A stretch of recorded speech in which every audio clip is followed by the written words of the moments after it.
He's been a prisoner of his own fame. Lonely, extremely sad, tired, sick. At least now, he has peace. I know. I know he'll be more famous in death than in life. Sad as that might be, I know perhaps it some may feel I'm being calloused. But you all know that he'd want us to try to look at the bright side and not focus on the negative.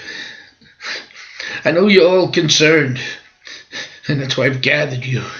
You, who are the ones left whom Elvis considered his remaining friends. In the circle. You know the rest have abandoned him. A couple have even written a so-called tell-all book that has hurt Elvis greatly. It's unbelievable what some will do for money. They even claim they were trying to help him by writing their book. I then spoke. Just one point, please, as I asked permission to speak. What are we to say to all the fan clubs that are already ringing the phones off the hook? Oh, God, what will we say? I've taken care of that. My instructions are that all fan clubs on the official registry are to be contacted, and those instructions are being carried out at this very moment. What are they being told to do? After all, they'll be clamoring to be here out of respect for Elvis. Sign. Please, pass me my clipboard. Let me see my notes. Let's see now. Our intimate public relations people are to be informed to communicate to all fan clubs listed on our official registry. They are to be told to try and understand why we cannot accommodate their wishes and delay this process. There's utter chaos here. Memphis is overrun with grief. People are passing out all over the place. Some have gone into shock. Others have been hospitalized, and there was even greater sadness that we've received word of at least 2 fatalities having to do with individuals being hit by vehicles. Men, we want to get this thing over as fast as possible. The longer we prolong this, the greater the chance there will be other tragedies. We certainly don't want that to happen.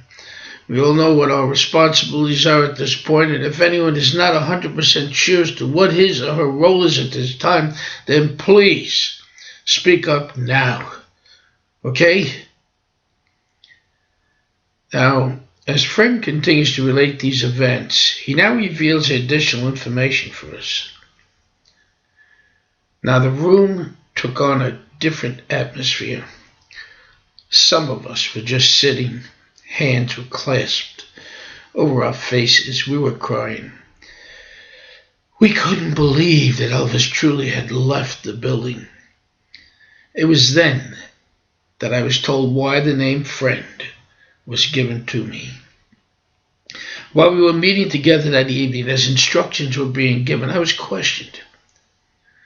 By the way, Friend, has Elvis ever said why he called you Friend? No, sir. He just used that expression whenever referring to me. I couldn't care what he called me. I was just happy being part of the family. Well, it's quite obvious Elvis had great affection for you.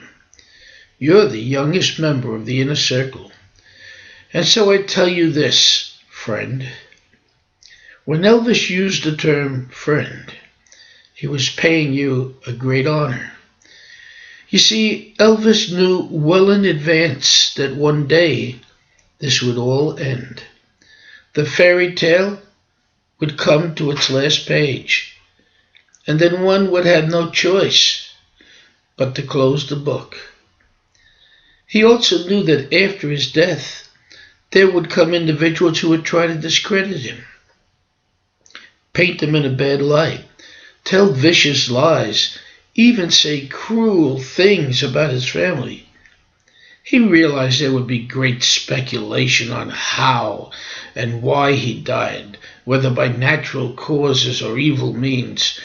He knew there would be those who would capitalize on his demise. Then, of course, the books would come, explaining it all. None would have it correct, and none would have the Presley family's blessing. Therefore, in defense of Elvis, since he could no longer defend himself, there would rise those who would do all they could to protect the Elvis legacy and the family name. These he would consider his true friends and his extended family, even in death. And so the expression friend, which in his mind was equated with those who were and would become loyal friends. This does not mean the rest of the remaining circle would not be considered friend. He used you, friend, to stand out as different among the others by calling you friend. You're the youngest, and you represent all those who will come along. Some not even born as of this day, and they would defend the legend and the family name, seeing to it that the truth would always be told. You, friend, are the first of a new generation of friends. Whether the threats would come from newspapers, TV talking points, verbal, or any other forms of abuse there may be or yet come to be, they, the friends, would care for it. To these Elvis referred to as friend. Although they are individuals from all walks of life, as a group, they would be classed as a family of friends. One day, you, friend, will find the one who will write the book that will explain what happened here on this mournful day.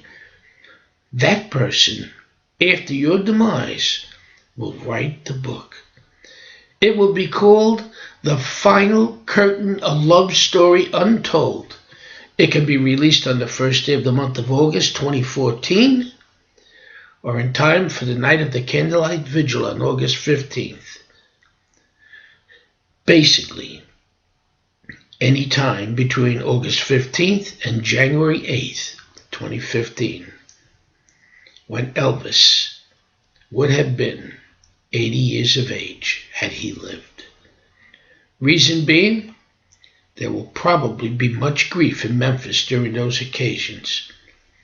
When the book is read, it will bring peace and a sense of closure.